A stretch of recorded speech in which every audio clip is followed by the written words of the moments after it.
Sobre o que vai falar hoje? Pedro, Tiago e João no barquinho, no mar da Galileia. Seguindo a sequência da nossa história, nos deparamos com esse acontecimento. A pesca maravilhosa. E eu gostaria de começar lendo essa palavra, assim. O conquistador de corações. É como se fosse a história de todos nós. Contar a história desse conquistador de corações. Que é o nosso Deus. Que é o nosso Deus. Cada ser humano, quando ele nasce da barriga da sua mãe, e o pulmão dele, o primeiro sopro de vida, entra aquele ar pelo pulmão e ele chora, né? Naquele momento, está sendo celebrada a vida. E ao mesmo tempo que está sendo celebrada a vida, aparece um outro aspecto da existência humana, que é a morte. Que aquela criança, inevitavelmente, crescerá. E um dia, ela partirá do mundo dos vivos. Todos nós, ninguém aqui, vai escapar dessa verdade. E a palavra de Deus diz que por causa dos nossos pecados e por causa da nossa rebeldia, a condenação e o salário é a morte. O salário do pecado é a morte. Mas o dom gratuito de Deus é o quê? A vida eterna em Cristo Jesus, o nosso conquistador de corações. Conquistador de corações. Vamos abrir a nossa Bíblia lá. Mateus. Vocês vão entender um pouco mais sobre o que eu estou querendo dizer. A história seria muito triste se a nossa vida se resumisse a isso. A nascer, viver, trabalhar e morrer. Seria muito triste. Seríamos como o gado no campo, sem esperança e sem vida, destinados à morte eterna. Mas o nosso Deus veio de encontro a essa nossa necessidade. E Ele encarnou na pessoa de Cristo. E ao vir a essa terra, veio nos trazer esperança de uma nova vida e de uma nova realidade. E Ele caminhou entre nós, mostrando a esperança que havia nele. Para todos nós, chegamos até hoje. E eu fiquei fascinado ao chegar nessa passagem, porque eu achei uma passagem assim tão simples e tão difícil de entender. Olha que loucura. Mateus 4, 18 até o 22, diz assim. Andando à beira do mar da Galileia, Jesus viu dois irmãos, Simão, chamado Pedro, e seu irmão André. Eles estavam lançando redes ao mar, pois eram pescadores. E disse Jesus, sigam-me, e eu os farei pescadores de homens. E no mesmo instante, eles deixaram suas redes e os seguiram. Que doideira, né? Alguém fala o nome da empresa que trabalha? A empresa que você trabalha. Qual? Paema. O que você faz lá na Paema? Impressor. Imagina, qual que é o teu nome mesmo? Hudson. Imagina eu chegar pro Hudson e tá lá trabalhando na impressora. Assim, Hudson, para o que você tá fazendo, cara. Vinde após mim, eu te farei um impressor de homens. Aí ele olha pra mim, o que você acha que ele vai falar? Tá louco, esse guri? Sai daqui, vai atrapalhar aqui no meu trabalho. Mas olha só, Jesus chegou para aqueles homens e falou, vinde após mim, e eu os farei pescadores de homens. E a Bíblia fala que eles simplesmente largaram tudo e foram atrás de Jesus. E eu fiquei pensando que poder nessas palavras de tirar a pessoa do labor dela, do trabalho dela, e seguir um homem do nada. Eu fiquei pensando, meu Deus, o que aconteceu aqui?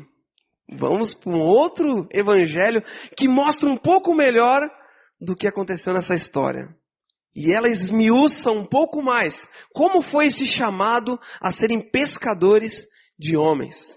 Lucas, passa para frente um pouquinho. Lucas capítulo 5, eu vou ler do versículo 4 até o 11. Tá bom? Todo mundo achou? Eu vou ler desde o 1, volta no 1. Certo dia Jesus estava perto do lago de Genezaré. E uma multidão o comprimia de todos os lados para ouvir a palavra de Deus. E viu à beira do lado 2 barcos deixados ali pelos pescadores, que estavam lavando suas redes. Entrou num dos barcos, o que pertencia a Simão, e pediu-lhe que o afastasse um pouco da praia. Então sentou-se no barco e ensinava o povo. E tendo acabado de falar, disse a Simão, vá para onde as águas são mais profundas, e a todos lancem as redes para pescar. Simão respondeu, mestre, esforçamo-nos a noite inteira e não pegamos nada, Mas porque és tu quem está dizendo isto, vou lançar as redes. E quando fizeram, pegaram tal quantidade de peixes que as redes começaram a rasgar-se. Então fizeram um sinal para os seus companheiros do outro barco, para que viessem ajudá-los. E eles vieram e encheram ambos os barcos, ao ponto de começarem a afundar. E quando Simão Pedro viu isso, prostrou-se aos pés de Jesus e disse: afasta-se de mim, Senhor, porque sou homem pecador. Pois ele e todos os seus companheiros estavam perplexos com a pesca que haviam feito. E como também Tiago e João, os filhos de Zebedeu, sócios de Simão. Jesus disse a Simão: não tenha medo. De agora em diante, você será pescador de homens. Eles então arrastaram seus barcos para a praia, deixaram tudo e o seguiram. Deixaram tudo e o seguiram. Aqui nesse evangelho dá um pouco mais de detalhes sobre como foi esse chamado. Que história bacana. Que história diferente. Jesus estava ali na praia, ensinando as multidões. Isso aqui é uma praia do Rio de Janeiro, tá? Talvez tivesse essa quantidade de gente, não dá pra saber, né? Mas ele estava ali, o pessoal ao redor dele, e as pessoas pressionando ele, e ele decidiu o quê? Que a Bíblia diz que ele foi pro barco que estava ali, que o pessoal que estava trabalhando, limpando as redes. Simão estava ali, trabalhando na beira, limpando as redes, e Jesus foi pro barco. E começou a ensinar a multidão. Ensinar as multidões. E Jesus falando ali, talvez, aqueles conceitos que estão descritos lá em Mateus capítulo 5, sobre o reino de Deus, uma palavra totalmente nova. E Pedro estava ali, ouvindo aquela mensagem. E quando eu estava estudando esse texto, eu parei para analisar qual que era o núcleo de toda essa mensagem. Por que aconteceu essa história? E a conclusão que eu cheguei é essa daqui, ó. Que Deus fará o que for necessário para te conquistar. Sabe por quê? Porque o núcleo dessa história era conquistar o coração de Pedro. Conquistar o coração daquele homem que estava ali trabalhando, limpando as redes. Toda uma história aconteceu para conquistar aquele que se transformaria em pescadores de homens. E a aplicação de hoje, para a gente tirar a lição do dia, é justamente essa. Deus fez e fará o que for necessário para te conquistar. Vamos repetir de todo mundo? Deus fez e fará o que for necessário para te conquistar. E Ele fez isso por Pedro naquele dia. Ele fez isso por Pedro. A multidão estava ali, pressionando ele, e Jesus estava ensinando, mas no cantinho de olho, Jesus estava olhando para Pedro. Ele estava falando assim, mas eu posso até imaginar a cena. E Pedro ali, de cantinho de olho, olhando para Jesus. E ele estava escutando tudo o que estava sendo dito ali, por Jesus naquela mensagem. E Jesus tinha, enquanto ensinava, talvez Jesus estava pensando assim. Isso é que eu estou viajando, tá? A Bíblia não falou, como vocês viram, mas eu estou imaginando. Assim, aquele Pedro ali, cara. Aquele cara, eu preciso conquistar ele. Eu preciso ganhar ele. O que eu vou fazer para conquistar esse Pedro? O que eu vou fazer? Acho que orando ao Pai, talvez ele pensou assim, Pai, como que eu agarro o coração desse Pedro? E Pedro ali ouvindo aquelas mensagens entrando no coração dele. E a lição primeira que a gente tira desse texto é o seguinte: Deus está falando com você. Nosso Deus está falando com você. Deus, Ele não é um Deus genérico. Ele não é um conceito abstrato que a gente fala aqui domingo a domingo, fala no grupo célula. Ou um Deus que nós oramos na nossa casa e que Ele trata a gente como uma massa. Entende? Como se nós aqui fôssemos um grupo único. Deus não é assim. Ele está olhando especificamente para você, meu querido, minha querida. Assim como Cristo estava olhando para Pedro naquele dia. Ele está olhando para você. E Ele fará o que for necessário para te conquistar. Para te conquistar. Sabe que às vezes a gente imagina que nunca é pra gente as coisas, né? Tem uma história de uma mulher que ela vinha nas reuniões. E sempre quando o pregador falava, ela pensava assim, ainda bem que fulano de tal está aqui. Porque, olha, essa mensagem vai para ele. Já viram gente que faz isso? Às vezes eu faço isso. Às vezes cada um de nós faz assim. Ela ficava pensando isso. Nossa, né? Olha, ainda bem que aquele lá tá aqui, mas... Ou dava aquela cutucada assim, sabe? Essa é pra você, ó. E ela falava, né? Ela falava com as pessoas isso, né? E ela falava até com o pregador às vezes, né? Falava assim... ainda bem que você falou sobre isso. Fulano de tal tava precisando ouvir. Ainda bem que ele ouviu tudo. Teve que ouvir calado, né? Ela falava. Aí teve um dia que teve a celebração que nem nós temos aqui. E, sei lá, deu um desencontro. E só veio ela e o pregador. Não tinha mais ninguém. Aí ele falou assim, é hoje. É hoje que eu vou... eu quero ver o que ela vai falar. Aí ele começou a falar assim, até mudou a mensagem. Até esqueceu a mensagem que ia falar. Falou, né? Aí chegou no... Daí a mulher foi arregalando o olho, né? Sentada ali no lugar, né? Aí chegou no final, ele foi falar com ela, né? Porque só tinha eles dois, né? Foi falar com ela, ela falou assim, pastor, que mensagem. Que mensagem. Pena que o fulano não tava. Né? Às vezes a gente faz assim também, né? A gente pensa, isso aí daria certinho para tal pessoa, né? Como encaixaria? Mas Deus, Ele lida com você no singular. É Ele e você. Ele sabe exatamente aquilo que está acontecendo na sua vida. Porque aqui domingo, né? A gente é tudo crentinho, né? Como fala assim, né? O pessoal vem, cantamos as músicas, a gente ouve a mensagem, era isso. Mas o cristianismo, ele acontece mesmo na segunda-feira. Quando a gente se espalha por esse Bento Gonçalves. Né? Cada um de nós aqui vai trabalhar no lugar, né? Um vai ser lá na... Como é que é o nome? Paema, impressores. Outros lugares, vendedores, médicos, cabeleireiros. E a gente vai se espalhar. E é ali no nosso cotidiano que Deus fala com a gente. Que Deus trabalha no nosso coração. É no individual. E Ele sabe cada uma das nossas necessidades. Meus queridos, não pense que Deus ignora você. Ele sabe exatamente o que você está passando. Exatamente. Que nem esse dedo aqui apontando assim. É para você. Estou falando com você, cara. É comigo. É comigo. É com você mesmo. Saiba que a mensagem é para você. Tenha consciência disso. A mensagem do nosso Deus, ela vai de encontro às suas necessidades. Às suas necessidades eternas. Deus quer te salvar. E se todos aqui, ninguém tivesse pecado, e somente você tivesse pecado, somente você tivesse pisado na bola, se isso fosse possível, saiba que Deus enviaria Cristo para morrer somente por você, porque Ele te ama com amor eterno. Ele faria de tudo, Ele fez de tudo e faria de tudo para te conquistar. Para Deus, você não é mais uma multidão. Você não é mais uma multidão. Infelizmente, eu vou revelar algo aqui. Infelizmente, entre nós, às vezes, as pessoas são mais uma multidão. Infelizmente. Nós temos essa debilidade, às vezes, de não conseguir tratar as pessoas no individual. É a nossa proposta. Através do discipulado, através do acompanhamento. Mas até entre nós, às vezes, as pessoas acabam passando desapercebidas. No mundo, nem se fala. No mundo, as pessoas estão sozinhas. Sendo mais um no meio da multidão, e muitas vezes uma solidão profunda. Mas diante de Deus, meu querido, você jamais será mais um no meio da multidão. Jamais você vai estar sozinho. No final do livro de Mateus, ele falou, eis que estarei convosco todos os dias, até a consumação dos séculos.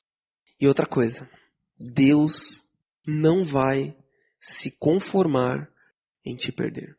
Cristo olhando ali para Pedro, ele não ia se conformar enquanto não conquistasse o coração de Pedro. E da mesma forma, cada um de nós, Deus ele não vai se conformar enquanto não te tiver. E enquanto você respirar, Ele vai lutar por isso, para te ter. Tá entendendo isso? Às vezes nós pensamos que é possível ser ex-crente, ex-cristão. Eu vim aqui na aliança, aceitei Jesus, mas... cara... Não quero isso para minha vida, não. Não existe. Deus não se conformará. Ele não vai aceitar isso. Ele vai sempre estar ali. Fulano, volta, meu querido. Volta. Eu tô aqui na porta te esperando, volta. Você vai quebrar a cara aí, não vai por aí. Volta. Ele não vai se conformar dia e noite. Enquanto você dorme na sua cama, ele está ali do lado olhando para você e fala assim, amanhã é o dia que ele vai voltar. O cristianismo, quando Cristo entra na nossa vida, é um caminho sem volta. É um caminho sem volta. Por mais que você queira, dá para você deixar de ser filho do seu pai? Dá? Por mais que você fale, esse aqui não é meu pai. Por mais que, entre nós aqui, né, seres humanos, por mais que às vezes o nosso pai não tenha o comportamento que se espera de um pai, mas você vai sempre ser filho dele. E do dia em que você foi aceito diante de Deus como filho, nada mais pode te tirar da presença dele. Nada mais. E ele vai lutar por ti toda a vida dele. Toda a sua vida. Lutar por você. Deus fez e fará o que for necessário para te conquistar. Vamos de novo? Deus fez e fará o que for necessário para te conquistar. Ele fez o impossível, gente, através da pessoa de Jesus. Algo inexplicável. A vinda de Cristo nessa terra. O próprio Deus encarnado. Morrer naquela cruz para nos salvar. Foi um ato de coragem, um ato de amor que nós jamais seremos capazes de entender 100%. Ele fez e fará o que for necessário para te conquistar. Do que Pedro entendia? Entendia de peixe. Ele sabia qual peixe dava naquele lago.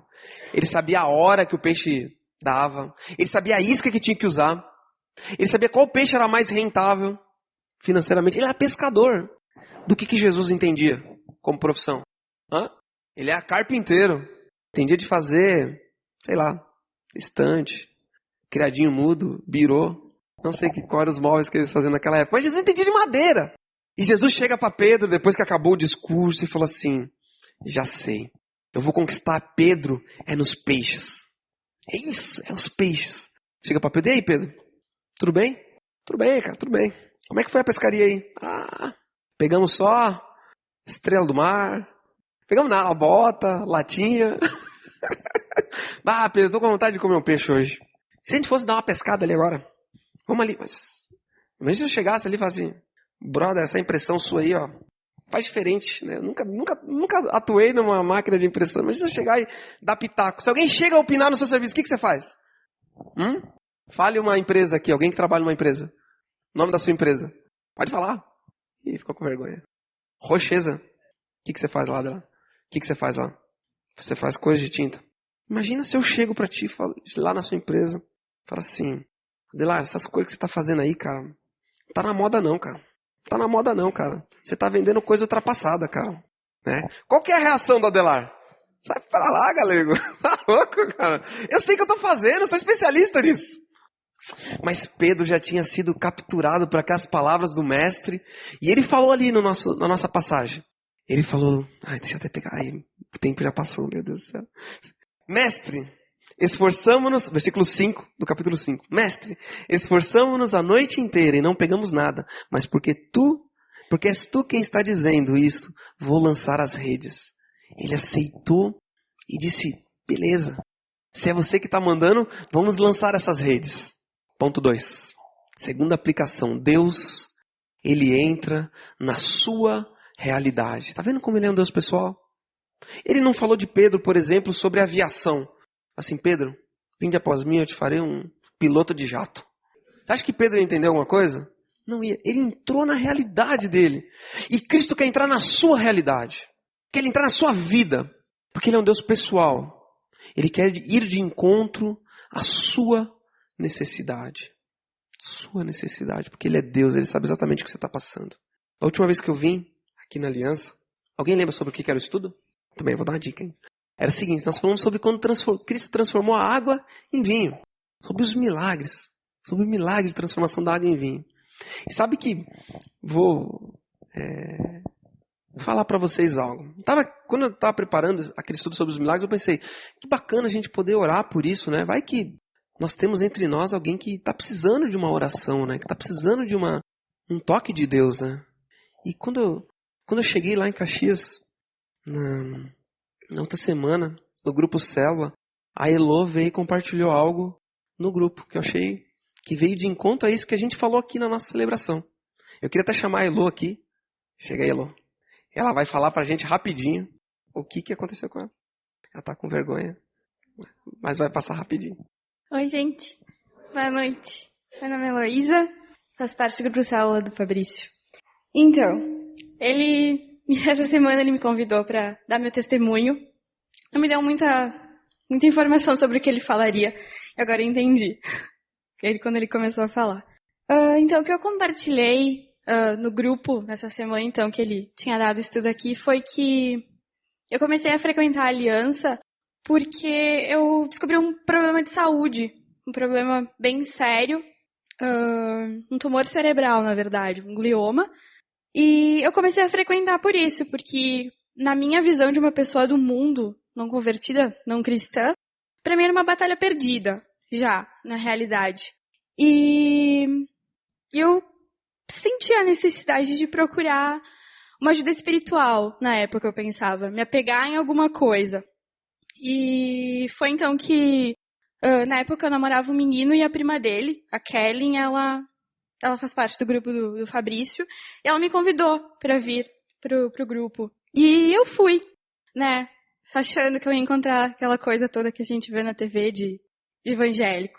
E não, fui muito bem recebida, foi muito diferente, me senti muito em casa. E fui para o acampamento de Páscoa, que acho que muitos dos jovens foram, daqui também. E lá foi o primeiro momento que eu senti Deus falando comigo e me dizendo para eu entregar esse problema para Ele. Foi no sábado à noite na fogueira, que algumas pessoas deram testemunho. E naquela noite eu senti Deus falando muito ao meu coração, me emocionei demais e naquele momento eu entreguei esse problema para Ele. Eu falei, tá nas tuas mãos, tu sabe o que tu faz e eu tenho certeza que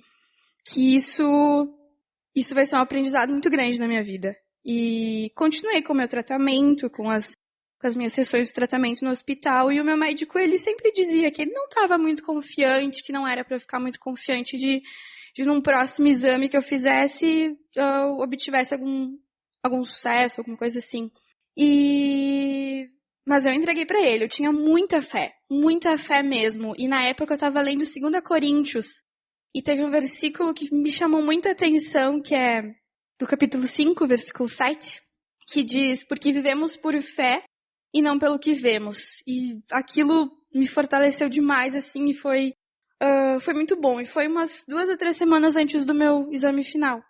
E eu fiz o exame, pedi pro pessoal do grupo orar. Até então eles não sabiam que eu tinha, porque tinha aquela ideia de que, quanto mais pessoas souberem, parece que vai aumentar, vão me tratar diferente. E eu fiz aquele exame, orando muito, muito para que Deus fizesse a vontade dele. E nesse meio tempo, esse meu namorado meio que desistiu de ficar comigo por conta dessa doença, porque ele disse que ele não estava preparado para isso. E eu entendi que Deus estava me afastando de uma pessoa que me afastava dele. E a gente terminou e tudo mais, e agora estou bem melhor. E eu fiz o exame, orei muito, muito, muito, pedindo para a vontade de Deus que a vontade dele fosse feita. E o meu médico, não fica tão confiante. Não, meu Deus, me deixa confiante, eu pensava. E busquei o exame, fui levar para ele. E quando eu cheguei, a minha mãe foi junto comigo, quando eu cheguei no consultório, ele tava me olhando assim, com uma cara de, e eu, ai meu Deus, o que ele vai falar? E daí ele me falou que o que eu tinha não existia mais na minha cabeça. Que o meu tumor tinha desaparecido. Que o tratamento tinha feito efeito. E na hora eu pensei, não, meu Deus, é impossível. Meu Deus usou isso que o mundo julga ser, de repente, um castigo, não. Deus usou para me trazer para Ele. Ele sabia que seria uma forma de me cativar, uma forma de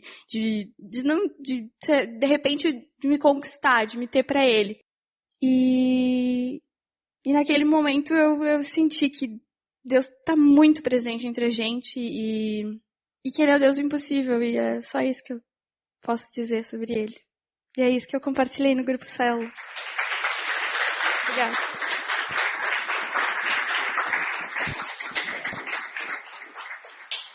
Legal.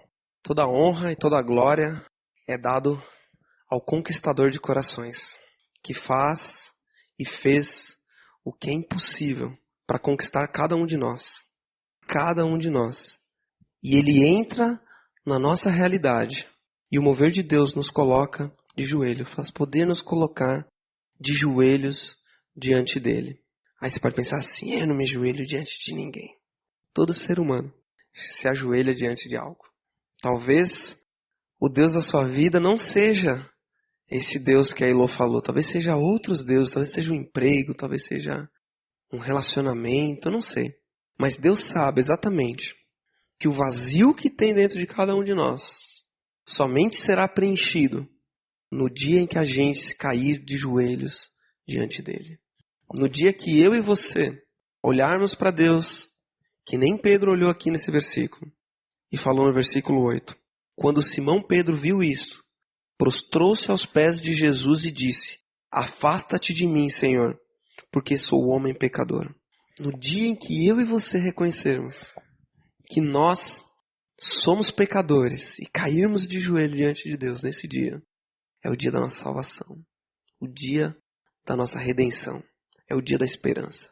E Deus fez e fará o que for necessário para te conquistar. Talvez o que Ele vai fazer seja algo que vai até doer, mas Ele fará o que for necessário. Terceiro e último, fomos conquistados para conquistar outras pessoas. Que coisa linda, gente. Que privilégio nós temos de Deus colocar na nossa boca a mensagem dele. Olha que privilégio. Depois de quando Pedro estava ali de joelhos diante de Cristo, diante daquela multiplicação dos pães, Cristo olhou para ele e falou assim, Pedro, o que eu quero te dar é algo muito maior do que peixes. Eu quero te fazer pescador de homens. E quando você pesca um peixe, o que você vai fazer? Quem é pescador aqui? Você vai limpar o peixe. Sabe o que Pedro fez? Ele foi limpar os peixes. Ele, no final ali, diz assim, deixando tudo, o seguir, ele não foi limpar o peixe. Sabe por que ele não foi limpar o peixe? Porque o peixe em si não era o objetivo da coisa. Era a ilustração. Se acontece algo com a gente pode ser tentado assim, eu quero esse Deus que multiplica peixe. Vem pescar comigo todo dia. Pedro poderia falar, né? Mas não, ele deixou os peixes porque ele entendeu que o que Cristo estava propondo para ele não tinha a ver com peixes de verdade. Tinha a ver com algo muito maior. E a mesma proposta estendida a nós hoje. Sejam pescadores de homens. Sejam conquistadores. Vocês foram conquistados para poder compartilhar para outras pessoas. E é um privilégio muito grande fazer parte disso. Não porque nós somos melhores. Não somos. A gente, no final das contas, é tudo peixe. Quem é bom mesmo é o nosso Deus, que veio na pessoa de Cristo morrer para nos salvar. Esse sim é bom. E é dele que nós cantamos essas músicas.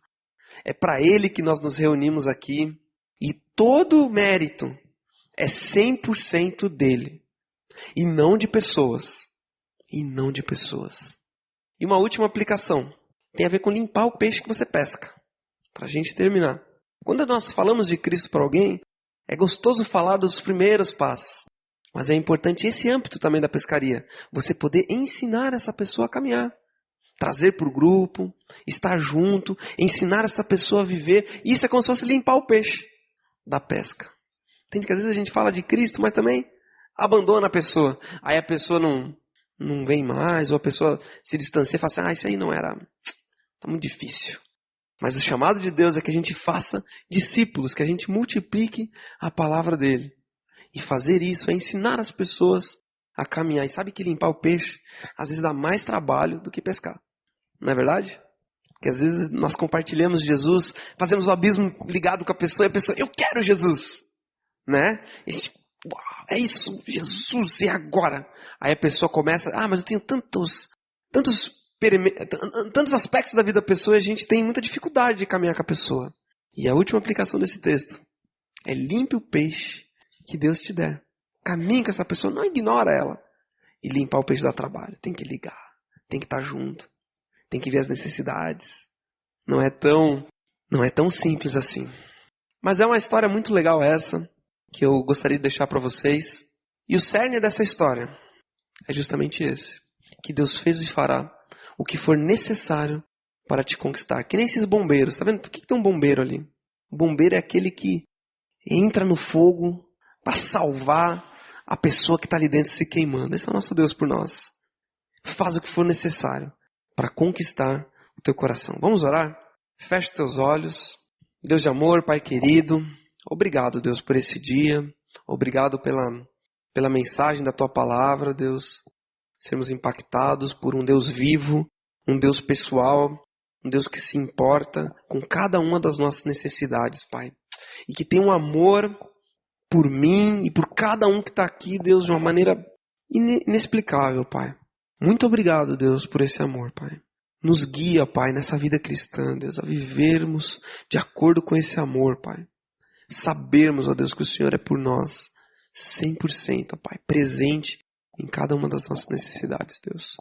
Cuida, Deus, de cada um de nós, nos leva em segurança para casa e que o cristianismo que aqui foi falado hoje, foi cantado, foi anunciado, Pai, possa se transformar em realidade amanhã, ó Pai. Amanhã é que importa mesmo, onde a gente estiver, Pai. E Deus, nos dá a oportunidade, Pai, de compartilhar a Tua palavra essa semana, Deus, com uma pessoa pelo menos, Pai. Que a gente tenha a oportunidade de falar claramente de que Cristo é salvação para a vida de uma pessoa, Pai. Que cada um de nós, ó Deus, saia daqui hoje com esse propósito, Pai. E ainda de olhos fechados, eu convido você a pensar no nome de uma pessoa aí. Talvez seja um parente, um amigo do trabalho, um amigo da escola, um amigo da faculdade. Pensa no nome dessa pessoa e entrega a vida dela diante de Deus. Obrigado, Pai, porque o Senhor nos trouxe à memória essa pessoa. Eu quero orar pela vida do Cássio e que essa semana a gente tenha a oportunidade de poder ter uma conversa bacana, Pai. Prepara o caminho, Deus. Em nome de Jesus, Pai, que oramos. Amém.